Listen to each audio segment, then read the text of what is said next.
Bismillahirrahmanirrahim. Alhamdulillahi rabbil alamin. Wa bihi nasta'in wa la udwana illa 'alal zalimin.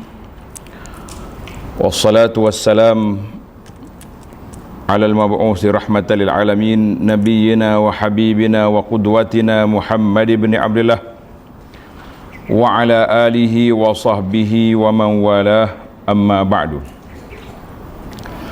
Yang dihormati pengurusi majlis, yang dimuliakan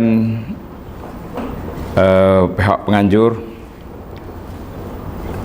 yang menyediakan tempat, yang menyediakan semua-muanya, muslimin dan muslimat. Assalamualaikum warahmatullahi wabarakatuh. Alhamdulillah, syukur kita kepada Allah Azza wa Jalla kerana dapat berusrah.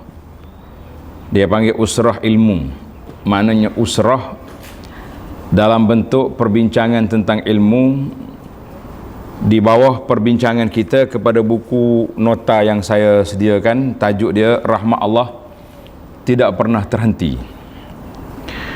Buku ini lebih kepada buku motivasi keimanan kepada Allah Azza wa Jalla, di mana kita hidup sebagai seorang manusia. Ada tiga kategori manusia. Manusia ni ada tiga kumpulan.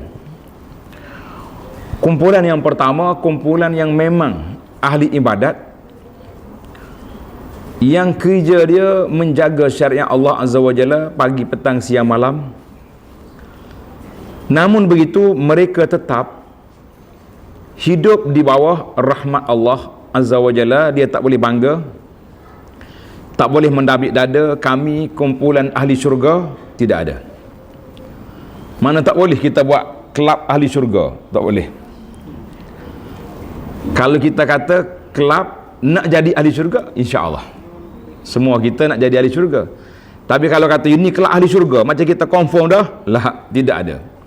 Sebab perkara gaib tak ada siapa yang boleh, kecuali Nabi saja sallallahu alaihi wasallam yang boleh confirmkan 10 orang sahabat yang dijamin masuk syurga. Bukan 10 saja, ada ramai lagi, macam Ukasyah, sahabat-sahabat lain Nabi sebut, contohnya sahabat-sahabat yang mari jumpa Nabi sallallahu alaihi wasallam bagi tahu, seperti sahabat yang menangis kerana suara dia kuat. Dia menangis kerana dia takut dia menjadi ahli neraka. Nabi kata tak, dia ahli syurga. Jadi ada lagi beberapa nama yang dikonfirmkan oleh Nabi sallallahu alaihi wasallam melalui wahyu daripada Allah. Jadi kita kata kita ni kumpulan yang baik setara mana pun, kita tak boleh confirmkan kita tu ahli syurga. Tidak. Kumpulan yang kedua, kumpulan yang memang ahli maksiat, lara, bermacam-macam hidup dia, poya sana, lara sini. Mungkin dia orang ni pada peringkat awal tak peduli, tak cari pun Tuhan, tak kenal pun Allah Azza wa Jalla. Tetapi manusia ni hidup, dia akan berubah. Sebagaimana berubahnya, sebagaimana bersilih berganti, bertukarnya malam dan siang. Karena itulah adanya perubahan. Semalam saya gurau dengan kawan, dia kata, "Oi, lama tak tengok ustaz, banyak berubah." Saya kata, bukan saya yang berubah, matahari dengan bulan ni bertukar setiap hari. Kalau matahari tak bertukar, kita ni berubah tak ubah? Kalau anda kata tak ada matahari, hari ni je ada, esok tak ada, berubah ke tidak kita? Berubah? Tak ubah. Duk comel lagu ni, tua dak dah kita ni. Sebab apa tak tua? Sebab tak ada hari. Kerana itu ahli syurga, yang masuk syurga tu sekitar umur 30-an, dia tak akan berubah, tak akan tua. Duduklah berapa juta tahun dalam tu, sebab dia tak ada matahari yang bertukar hari ni besok, menambah umur, tak ada. Jadi orang ni ada kalanya waktu hidup lara, tapi di akhirnya Allah Ta'ala sedarkan dia, kita kata Alhamdulillah. Tetapi mereka ini berfikir panjang. Dia kata, aku ni layak ke tidak menerima rahmat Allah Azza wa Jalla? Layakkah aku ini nak kembali semula kepada jalan Allah? Sebab syaitan mula nak sekat. Dulu syaitan dia buka lorong luar luas, kita boleh pergi apa yang kita nak buat, apa yang kita nak lakukan kita boleh buat. Tapi bila kita nak kembali ke jalan Allah, ketika itulah syaitan akan mari. Dia akan mari cuba nak sekat, awak ni tak ada harapan lah, mempunyai dosa banyak gini, mana ada Tuhan, mana nak ampun. Dia mari, dia nak putuskan rahmat Allah daripada orang ni. Itu dia panggil kumpulan yang kedua. Kumpulan yang ketiga, kumpulan yang memang tak fikir apa-apa, dia tak tahu apa. Orang Kelantan kata tak tahu apa ni, maknanya tak tahu apa-apa, dia tak tahu hidup dia Tuhan ada ke tak ada pun dia tak tahu. Adapun kumpulan yang betul-betul kafir, itu satu tajuk lain, sebab dia tak percaya kepada Allah Azza wa Jalla. Jadi bila kita kata rahmat Allah tidak terhenti, apa yang saya catatkan di sini, sebab kita tak boleh nak putuskan awak ni memang tak ada harapan dah Tuhan nak ampun awak ni, dosamu ni terlalu berat, Tuhan mana nak, tidak ada siapa yang boleh bercakap demikian. Maka dalam perbincangan kita ni, kalau saya baca buku ni panjang, 3 hari 3 malam tak habis lagi kita berkampung di sini. Jadi buku ni boleh baca. Yang saya nak huraikan lebih kepada menghuraikan apa yang kita nak faham daripada rahmat Allah tidak pernah terhenti. Rahmat Allah tidak pernah berhenti. Jadi ada 3 perkara yang kita akan bincangkan. Yang pertama, tentang besarnya rahmat Allah Ta'ala kepada hamba-hamba dia. Yang kedua, isu yang kedua, maghfiratullah, keampunan Allah Ta'ala kepada orang yang berdosa.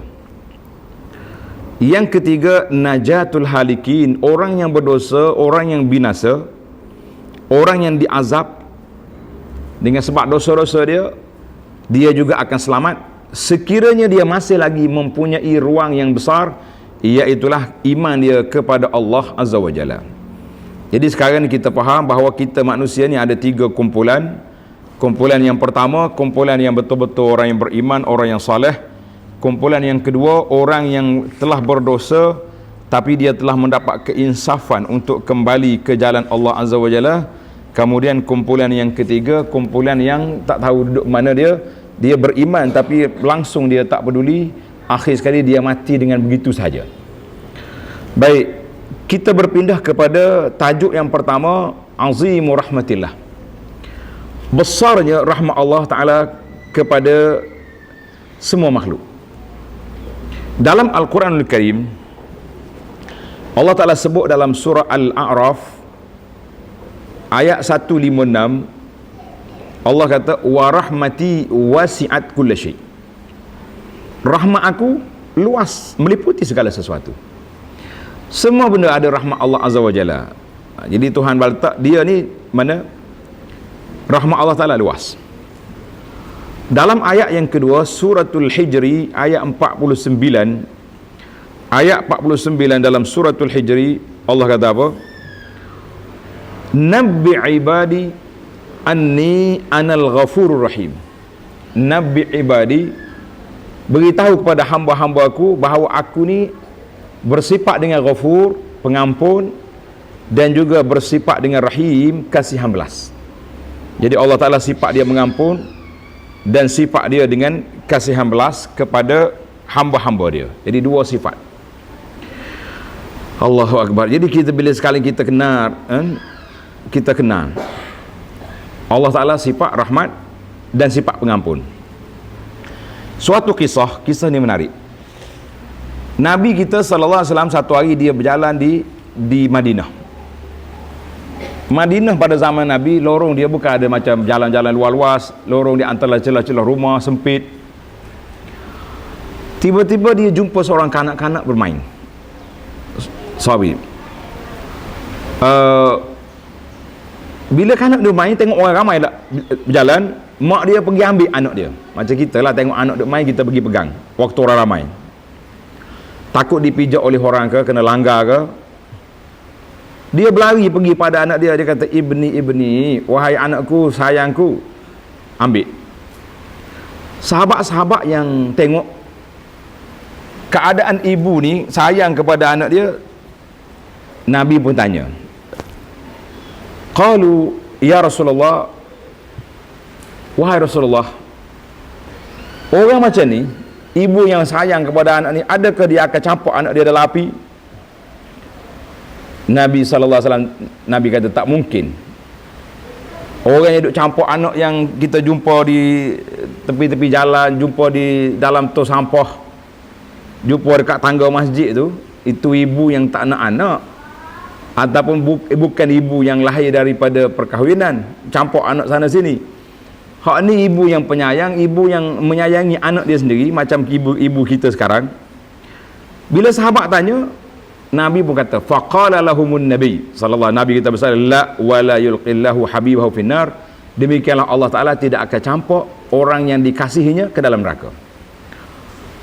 Hadis ini membuat bandingan, analogi kepada kita, bagaimana rahmatnya Allah Ta'ala kepada hamba-hamba dia, sebagaimana seorang ibu yang menyayangi anak dia, takut dilanggar, takut dipijak, begitu kasih sayang. Satu lagi cerita, hadis ini dalam Rawahul Baihaqi. Satu lagi kisah daripada Sayyidina Umar radhiyallahu anhu. Umar cerita, dia kata orang bawa kepada, maaf, satu cerita, ada cerita lagi, seorang perempuan yang ditawan, tawanan perempuan, anak dia duduk dalam kumpulan lain, mak dia dalam kumpulan lain. Bila dia tengok anak dia, mak dia pun pergi ambil, pergi dakap, peluk anak dia. Kemudian Nabi SAW bersabda kepada sahabat, para sahabat, tadi sahabat tanya, ni Nabi tanya, apakah kamu rasa ibu ni akan campur anak dia ke dalam api? Kata di para sahabat, tak mungkin Rasulullah, nak campur ke dalam tahap sampah pun tak mungkin, apa dalam api. Maka Nabi SAW beritahu, lallahu arhamu bi'ibadihi min hadhihi biwaladiha. Nabi kata Allah Ta'ala lebih rahmat kepada hamba dia lebih daripada ibu ni dengan anak. Hadis ni rawahu Muslim. Jadi dua kisah manusia. Kisah yang ketiga, kita tengok kepada hayawan. Yang menarik cerita ni. Cerita semua adalah hadis. Daripada Abu Hurairah radhiyallahu anhu, anin Nabi sallallahu alaihi wasallam, Nabi kita bersabda, inna lillahi mi'ata rahmah. Allah Ta'ala ada 100 rahmat. Allah Ta'ala turun satu rahmat ya kepada makhluk ini, untuk jinnya, untuk diguna oleh manusia, untuk diguna oleh hayawan yang besar, hayawan yang kecil-kecil, semuanya duduk di bawah rahmat Allah Azza wa Jalla. Maka daripada rahmat inilah, satu rahmat itulah, kita tengok hayawan jaga anak dia, kucing jaga anak, benda-benda lain pun dia jaga anak dia, tak boleh kacau. Kita ada setengah-setengah hayawan yang rusak fitrah tu, itu yang makan anak sendiri, itu cerita lain. Dan ada seekor burung, seorang sahabat ni dia ambil burung, dia ambil anak burung, dia letak atas riba dia, main-main anak burung, macam budak-budak kita ada main. Ibu burung, bila dia tengok anak dia diambil oleh orang ni, ibu dia terbang mari duduk atas riba orang yang pegang burung tadi. Maka ketika itu kata Nabi SAW, ajaban lihadat ta'ir, Nabi kata peliklah burung ni. Pelik, dia sanggup mari nyerah diri dia kepada orang yang pegang anak dia. Sebab apa? Sebab dia kasihan kepada anak dia sendiri, dia sayang kepada anak dia, dia sanggup pergi mari serah diri dia supaya boleh hidup sekali dengan anak dia. Allahu Akbar. Baiklah para jemaah sekalian, para jemaah sekalian, itulah di antara hadis-hadis Nabi sallallahu alaihi wasallam yang menyebut kepada kita tentang rahmat Allah Taala sangat besar. Dan kenapa kita sangat memerlukan kepada rahmat Allah Azza wa Jalla? Kenapa kita perlu kepada rahmat Allah? Tukar ambil tu.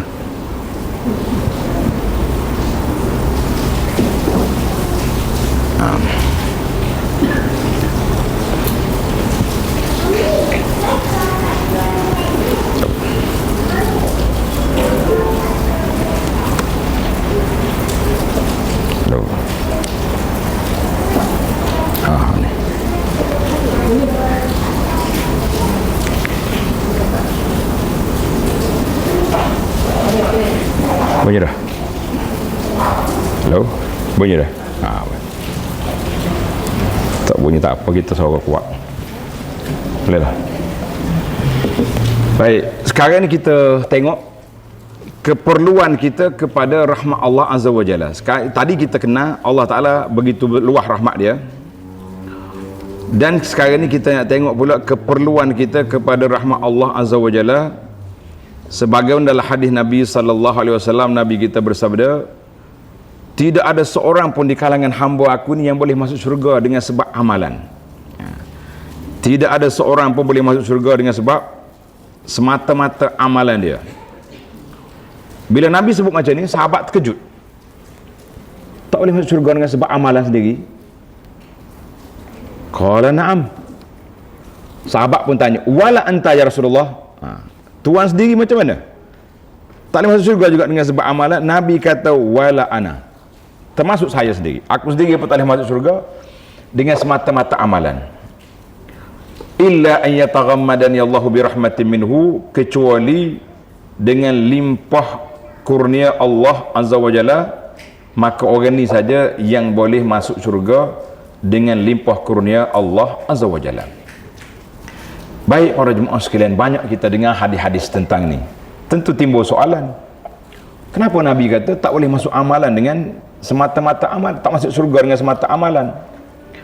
Tapi kita baca banyak dalam hadis, contohnya dalam Perisai Muslim ni. Dalam kitab Perisai Muslim ni, siapa dia baca ni dapat ni.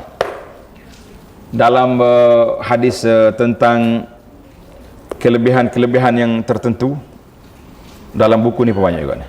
Dalam buku ni tengok dalam bab kelebihan solat.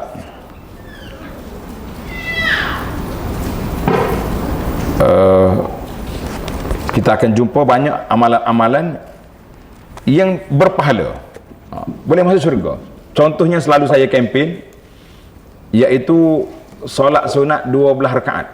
Nah, solat sunat 12 rakaat satu hari satu malam. Kita namakan projek apa tu?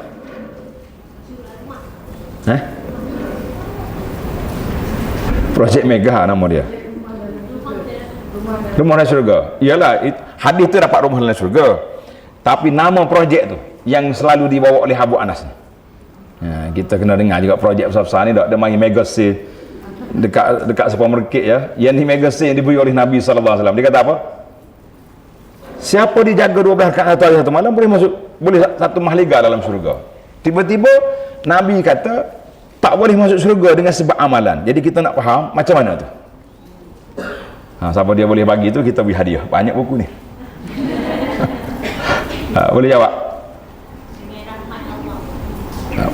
Nak pergi ke rahmat Allah Ta'ala, tapi nak tahu tadi ya, kasih sayang Allah, rahmat Allah Ta'ala. Jawapan yang sama, markah pun sama juga. Kita nak ya, maknanya sebab syurga ni dengan 12 rakaat yang kita solat, kalau tukang rumah ni boleh kita solat 12 rakaat, lepas tu kita ambil banglo kita ni untuk dengan harga 12 rakaat, boleh? Sebab apa tak boleh? Mahal ni lagi. Mahal lagi. Baik.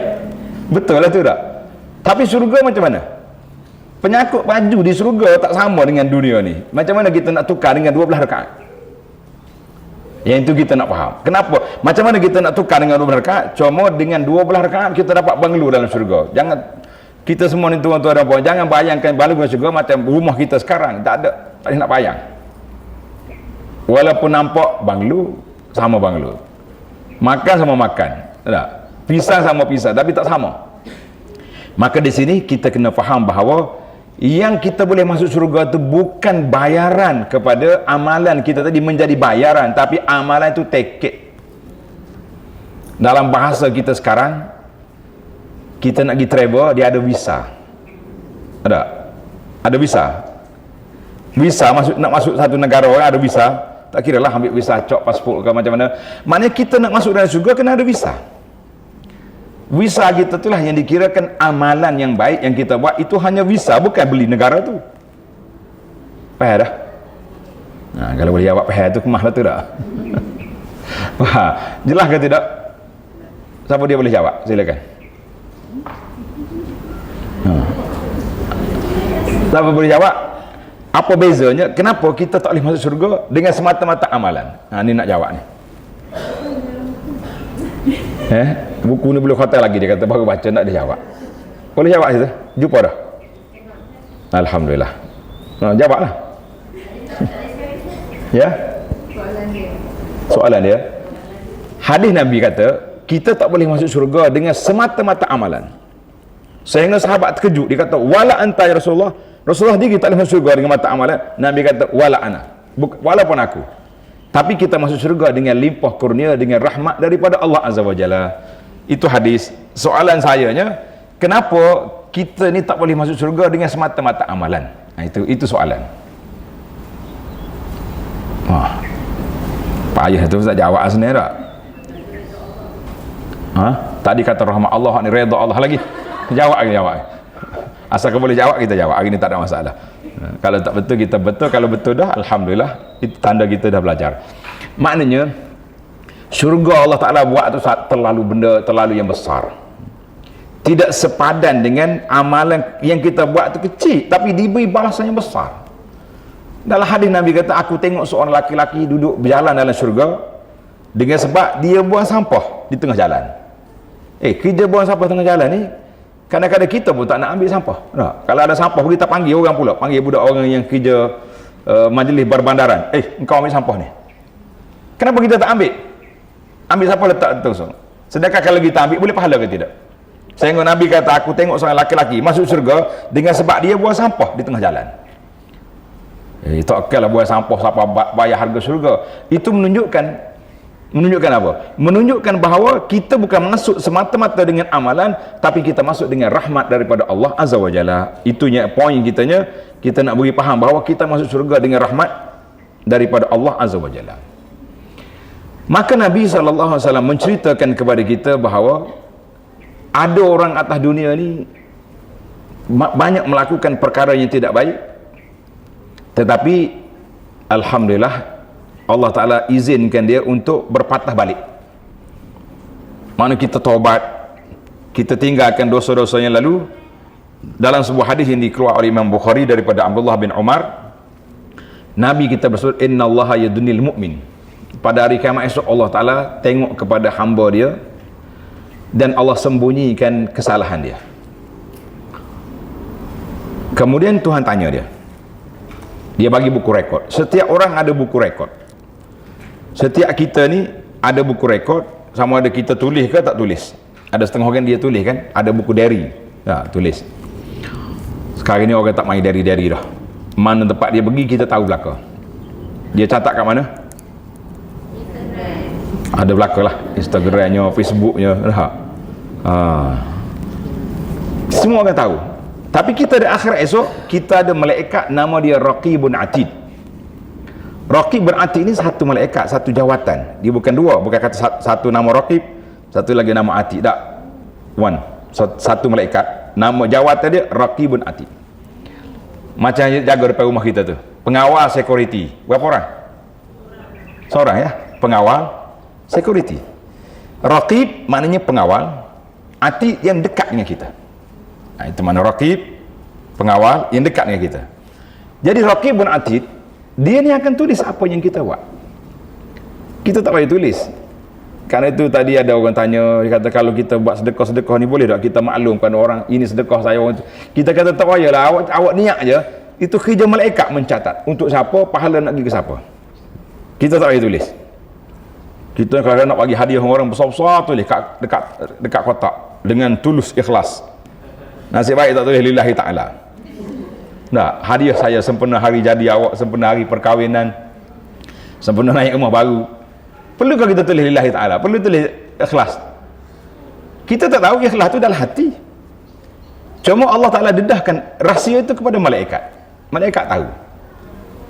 Jadi masuk alam malaikat ni payahlah, kita nak keluar payah sikit. Orang akan tanya pula, Ustaz, kalau saya berzikir dalam hati, malaikat boleh tulis ke tidak? Macam nak buat? Kan dalam hadis Nabi kata, man hamma bihasanatin. Siapa dia berfikir nak buat benda baik. Hamma tu maknanya dia berfikir, dia berniat nak buat benda baik.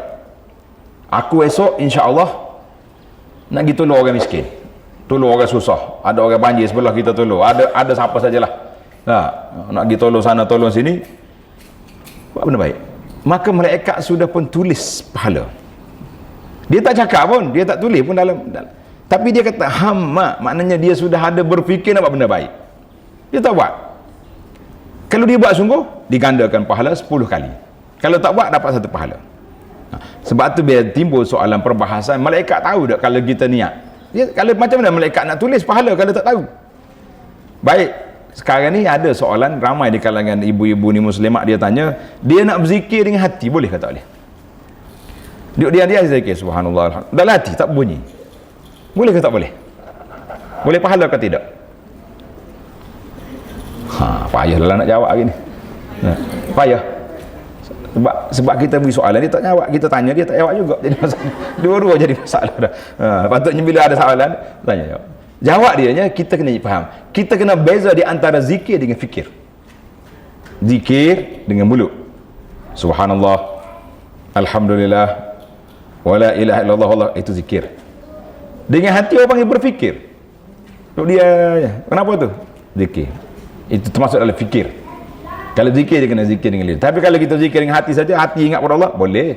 Tetapi yang afdalnya mesti serentak dua-dua, zikir dengan mulut, hati pun ikut serentak. Yang banyak hari ni mulut zikir, hati tidak. Tak tahannya bahasa jenis zikir pagi. Dia istiqamah baca zikir pagi ni, tak berhenti-henti. Tangan tu kok tasbih, zikir mulut, hati baca, tapi tangan duduk jawab WhatsApp. Kita kata macam mana dia macam. Maknanya ada 3 dimensi dah. Mulut ke subhanallah, mata tengok WhatsApp, tangan duduk tanya, duduk forward sana sini. Macam mana kita zikir lagu tu? Tak. Jadi kita letak Allah SWT, dia tahu segala perkara yang ada.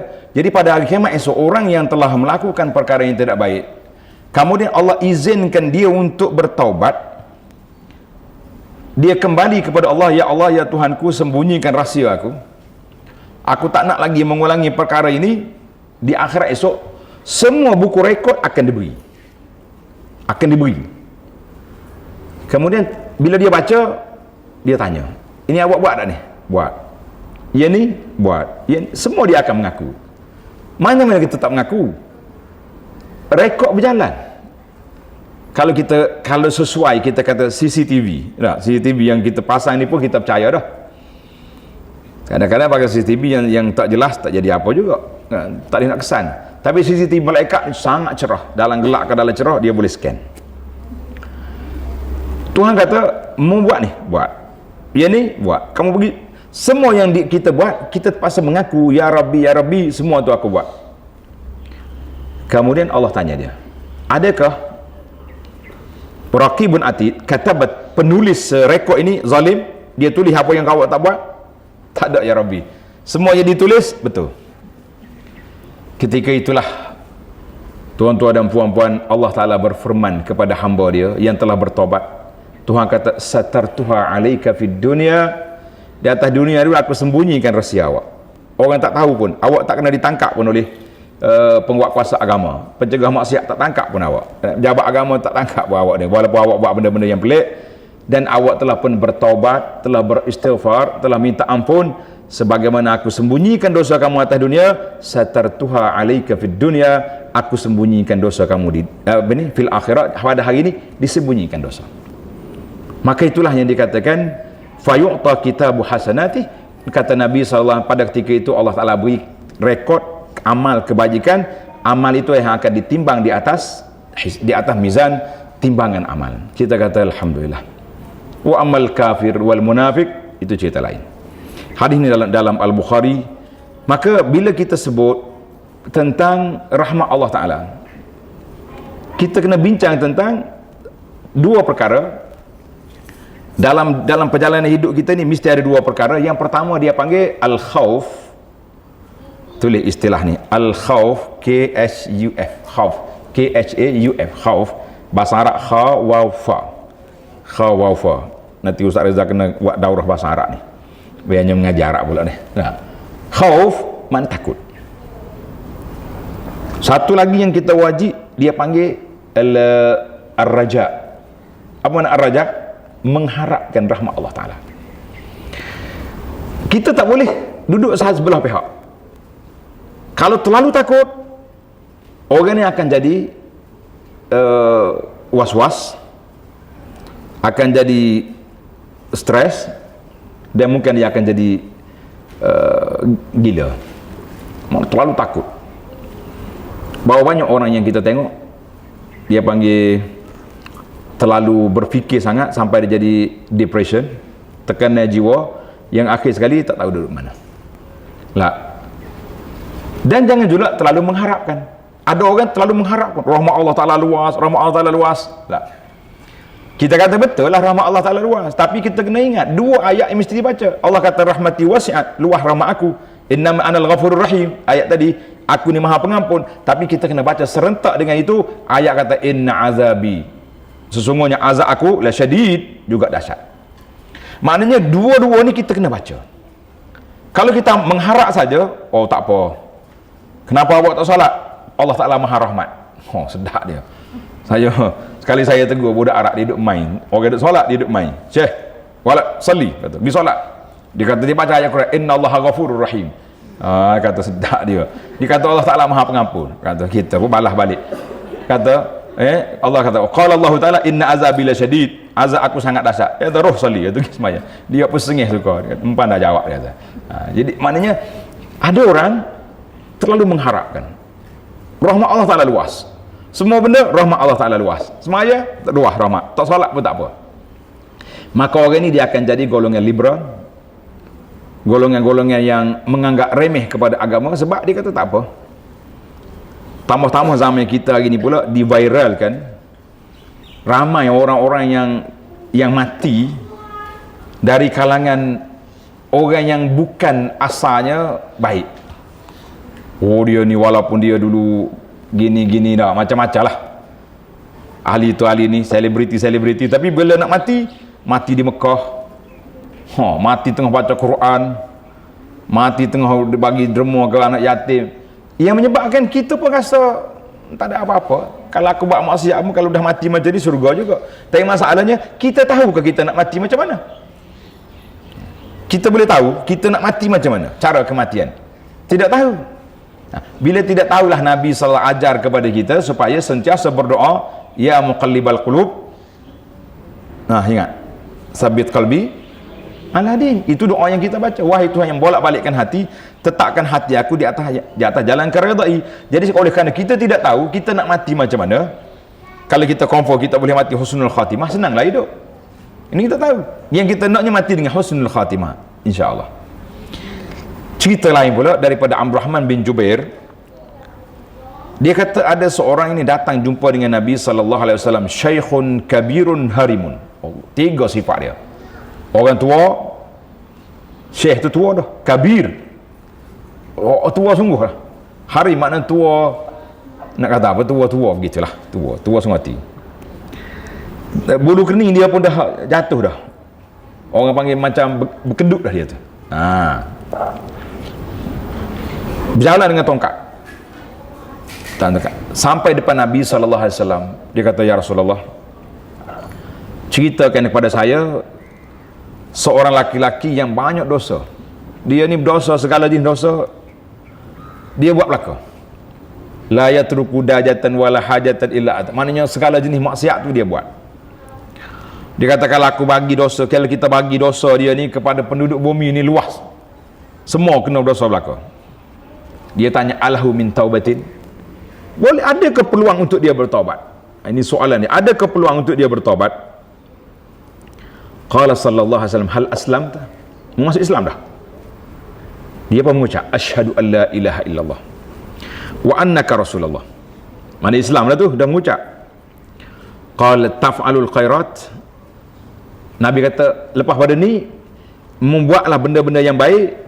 Maknanya ikut arahan, solatnya jangan tinggal, puasa jangan tinggal. Wa tatruk al munkarat as sayyiat, kamu tinggalkanlah segala kejahatan yang kamu buat dulu. Taubat kepada Allah Taala. Maka kata Nabi SAW, dengan sebab itu Allah Taala akan tukarkan semua keburukan-keburukan itu jadi baik.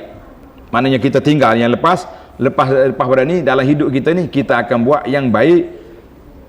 Kata dia pakcik ni, dia pun terkejut. Dia jawab balik, wa ghadarati wa fajarati, Aku tipu orang, aku macam-macam dulu macam mana? Qala na'am, kata Nabi, semua dosa-dosa yang lepas setelah kamu bertaubat, Allah Ta'ala terima taubat. Dia berkata Allahu Akbar, Allahu Akbar, dia ambil tongkat dia pun pergi. Biasanya orang Arab ni, orang Badui ni, dia tak banyak keren lah, dia tak banyak. Dia mari jumpa dengan Nabi simple je. Dia kata, ya Rasulullah, saya nak minta dua perkara. Dia kata, apa nak minta? Dia kata, ya Rasulullah, saya nak minta Rasulullah ajar kepada saya satu amalan yang boleh menyampaikan saya ke syurga, menjauhkan daripada neraka. Agak-agaknya boleh buat tajuk ceramah tu. Nah, tajuk kuliah perdana. Jauh syurga, dekat syurga, jauh neraka. Jadi berapa jam Nabi nak ceramah ke pakcik ni? Berapa lama Nabi nak ceramah pakcik ni? Agak-agaknya. Seminit mana nak pergi syurga dengan jauh neraka ni, tak seminit. Satu hari 2 malam. Kursus. Apa dia panggil ni? Kursus perdana 2 hari 2 malam. Nabi cakap 2 batas je. Ta'budullah wa la tusyrik bihi syai'a. Kamu sembah Allah, jangan buat syirik. Kemudian Nabi ajar rukuk Islam, solat, zakat, puasa.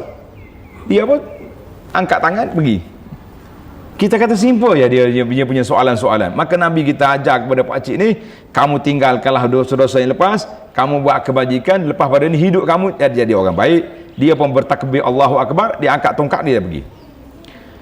Allahu Akbar. Karena itu Allah Ta'ala sebut dalam Quran, dalam surah Al-Furqan, dalam Al-Furqan Allah Ta'ala sebut illa man taba wa amana wa amila salihah, kecuali orang-orang yang bertaubat dan beramal serta melakukan amal yang soleh. Maknanya bila kita taubat, apa makna taubat?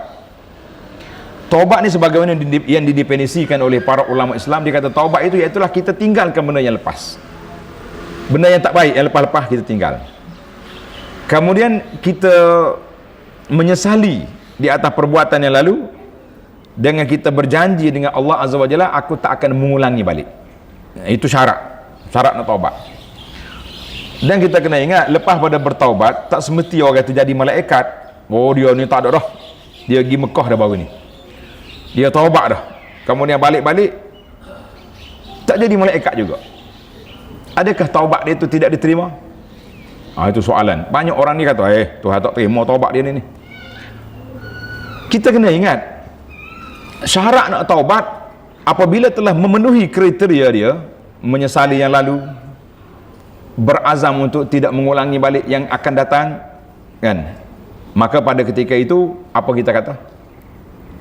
Pada ketika itu insya-Allah Allah Taala dah terima, dah qabul dia punya taubat. Sebab apa sebab apa dia qabul? Sebab cukup syarat. Tapi kalau dia balik, dia lara semula, berlaku balik benda-benda yang tidak baik, kita jangan kata dia ni main-main dengan taubat lah, dia taubat lagi. Dia kena ulang balik, dia punya renew balik dia punya taubat kepada Allah Azza wa Jalla.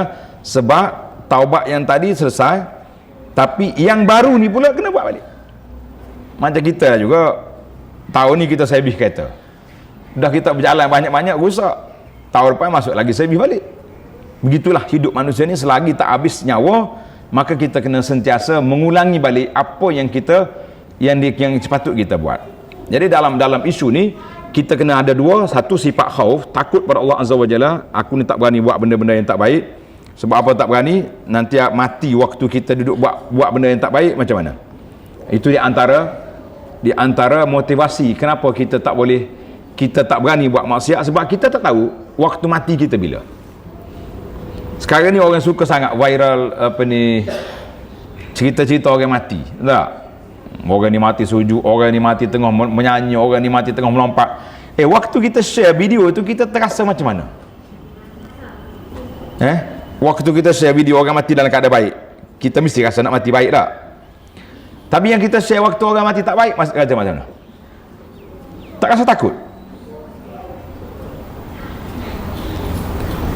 Kan jadi macam ni kan? Tak? Aku juga jadi. Ketika itulah menimbulkan keinsafan sepatutnya. Sebab tu dia kata kita duduk dalam keadaan al-khauf, kena ada rasa takut. Kan mati masa ni, dalam perjalanan ni tempat kita nak pergi benda tak baik kan, macam-macam kan boleh jadi hari ni. Kita bawa kereta ikut peraturan JPJ, tapi orang lain belum tentu ikut peraturan. Kita yang jalan slow-slow, mari pemandu mabuk, langgar mati juga. Maka sifat takut itu mesti ada. Yang kedua, sifat mengharapkan Allah Azza wa Jalla ampun itu kena ada. Jadi kalau kita tidak, kita kata sangat berbahaya, iaitu apabila orang ini terlalu berani langgar perintah Allah dengan alasan Allah Ta'ala Maha Pengampun. Tak boleh. Cuma kalau kita rasa kita bersalah. Dalam ilmu yang kita belajar, dia panggil ilmu mengenali Allah Azza wa Jalla. Kita nak kenal Allah, di antara cara nak mengenal Allah, kita kenal dengan apa? Macam mana kita boleh kenal Allah? Ya, melalui sifat Allah, melalui nama-nama Allah. Ingat ke tidak kalau kita tanya nama Allah? Kalau orang tanya berapa? Ingat 99. Betul? Tapi kalau nak hitung boleh? Sebab kita diajar waktu ada perhimpunan duk tengok ke skrin. Nah, kalau semua staf kita dipaksa hafal belakang, ingat tak ingat? Rasa boleh ingat tak? Ni skrin. Oh Allahul ladzi, bangun beri, tak tahu apa baca-baca. Sudah baca sudah. Dalam nama Allah ada semua jenis ada. Bila seorang itu berdosa, Allah Ta'ala kita baca Al-Ghaffar, Ar-Rahim, Allah Ta'ala Maha Pengampun, Allah Ta'ala Maha Kasihan Belas. Kita rasa kita ada ruang untuk beristighfar, bertaubat. Tapi bila kita nak buat benda yang tak baik, kita kena ingat Al-Jabbar, Al-Muntaqim, Zal Jalali. Ingat Allah Ta'ala tu Al-Azim, yang Maha Agung, Al-Aziz, yang gagah perkasa. Itulah yang menyebabkan kita tak berani lawan Allah Azza wa Jalla, sebab nama-nama dia lengkap. Kena belajar ilmu tentang, salah satu daripada ilmu untuk mantapkan mengenali Allah Azza wa Jalla, kita kena belajar ilmu Asmaul Husna. Carilah mana-mana ustaz yang boleh ajar, boleh kuliah kepada kita, dia panggil kuliah Asmaul Husna, mengenali nama Allah, bukan sekadar untuk dilagukan dalam majlis-majlis resmi, tak, untuk dihafal. Sama juga dengan isu nama sifat Allah. Tapi malangnya hari ini sifat Allah Ta'ala jadi apa? Bila bicara sifat Allah, apa jadi? Jadi kelahi. Yang ni tuduh orang tu yang macam-macam. Sedangkan sifat Allah Ta'ala itu untuk kita takut kepada Allah. Ada di kalangan ulama salaf, kalau tak silap saya Al-Fudai Ibn Iyad, dia kata datuk kita, nenek kita ajar kepada kita 3 sifat Allah. Tak payah 20, 3 ya. Allah mendengar, Allah melihat, dan Allah mengetahui. 3 sifat. Kalau kita tahu Tuhan mendengar, boleh tak kita cakap-cakap lagi benda-benda yang tak baik? Tak boleh, sebab Tuhan dengar. Kalau kita tahu Allah Ta'ala melihat, boleh tak kita ambil benda orang? Tak boleh. Kita tahu Allah Ta'ala Maha mengetahui, boleh tak kita fikir nak buat benda yang tak baik?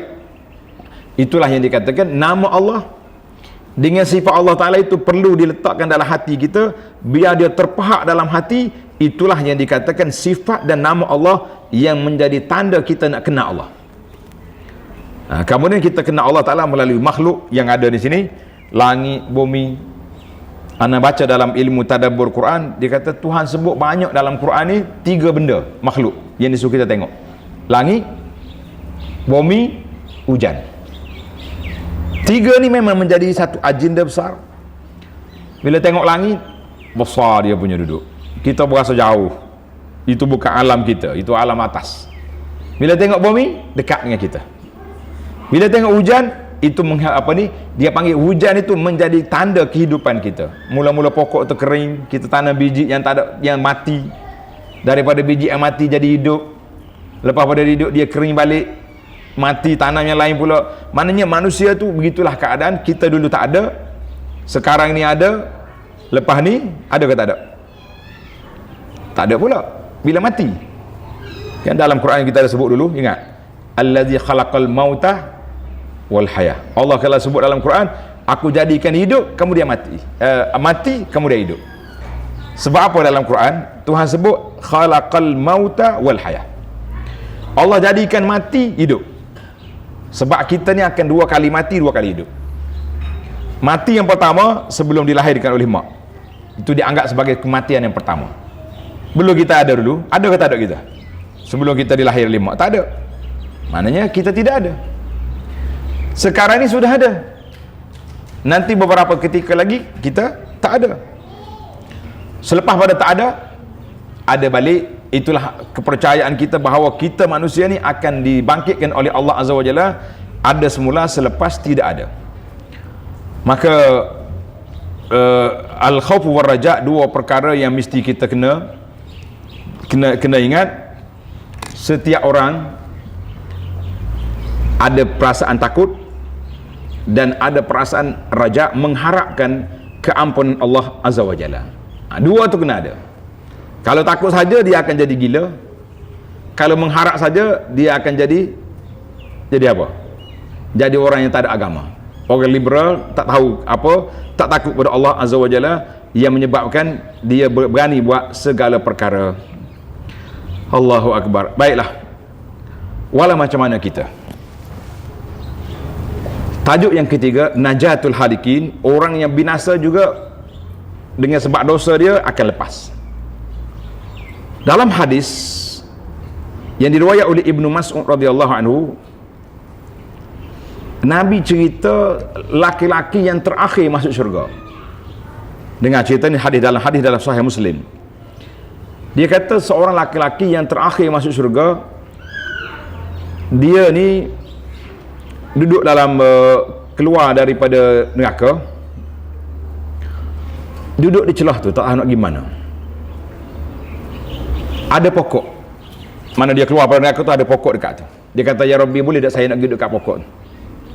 Nak duduk di bawah bayangan. Nabi kata, maaf, dia sebut ya Rabbi, minta dengan Allah, boleh tak saya duduk bawah pokok? Allah kata, dia duduk. Tapi ingat, mu jangan minta lagi lepas pada ni. Dia kata, tak apalah, tak minta dah.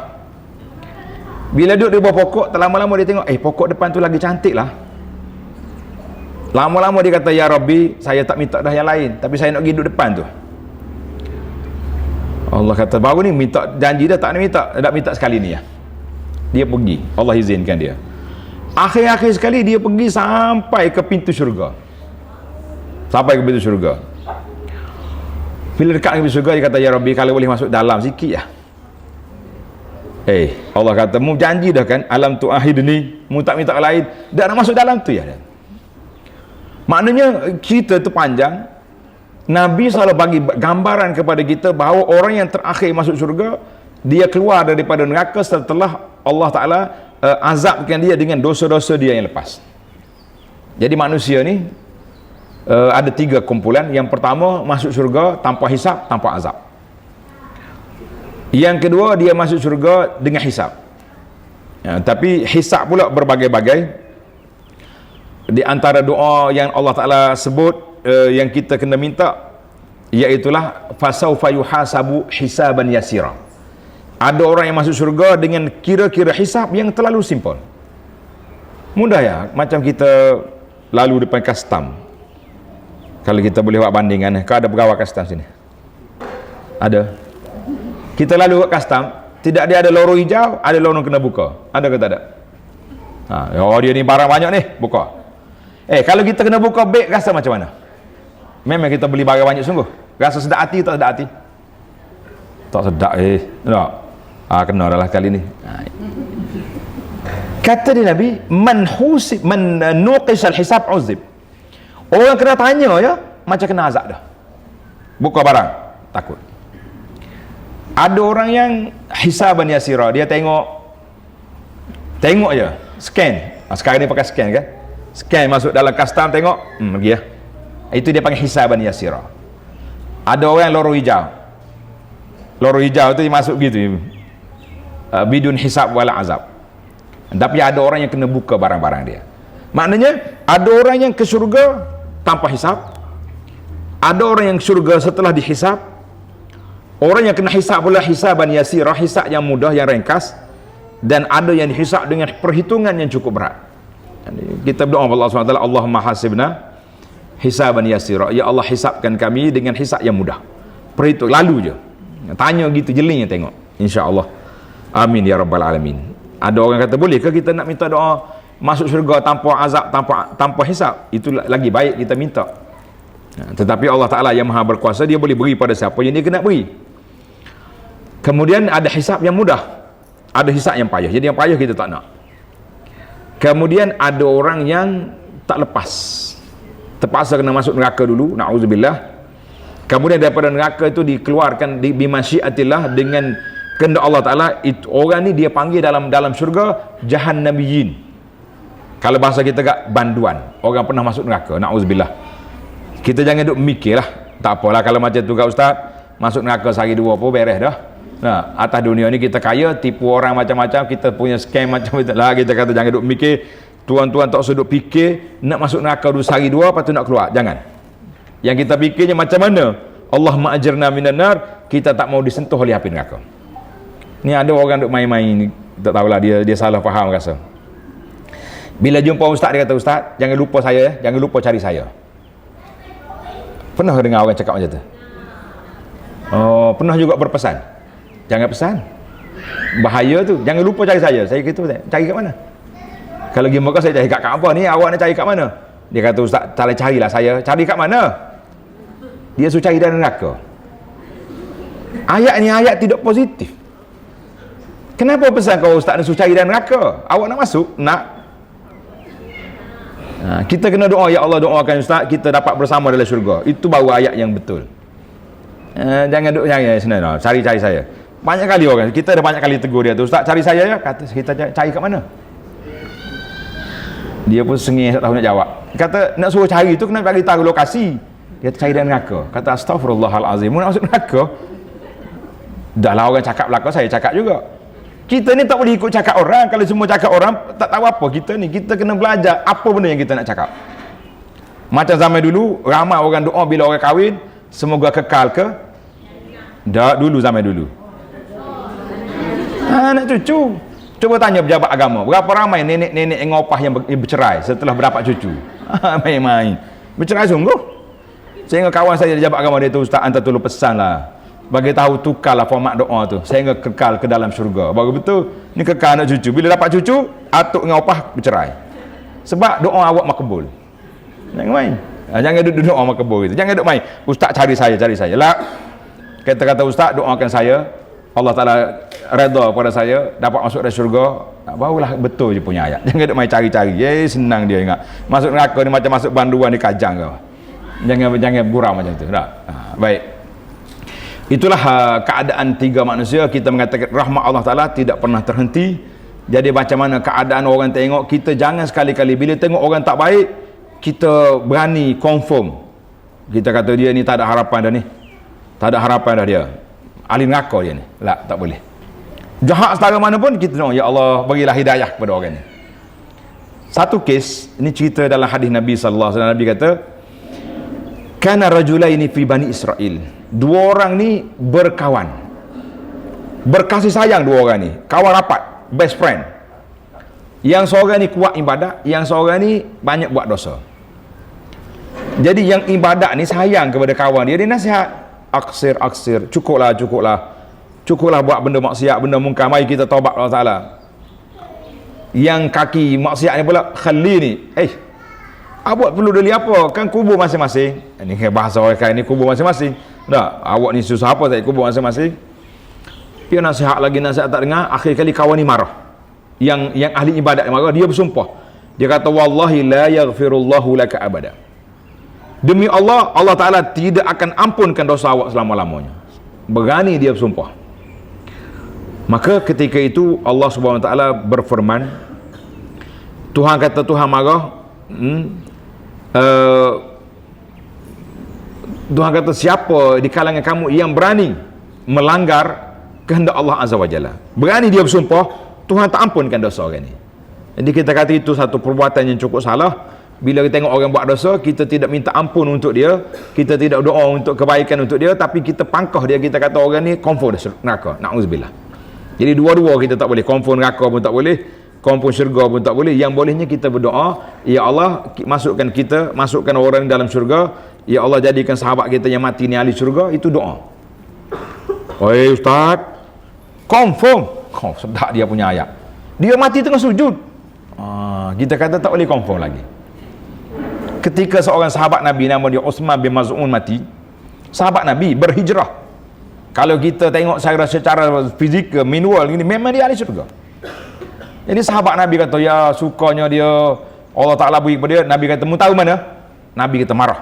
Mana awak tahu? Sahabat ni terkejut, ya Rasulullah salah ke? Nabi kata aku pun tak tahu keadaan mana kecuali diberitahu oleh Allah Azza wa Jalla. Jadi kalau Nabi pun larang sahabat-sahabat yang berkata demikian, bagaimana kita berani berkata orang ni ahli syurga, ahli neraka? Kita kata jangan mensyurgakan orang dan jangan menerakakan orang. Yang kita naknya mengharapkan ahli neraka tu jadi baik, mati dengan husnul khatimah, mengharapkan orang yang kita harap syurga tu memang layak untuk ke syurga. Sekian setakat itu dulu. Kita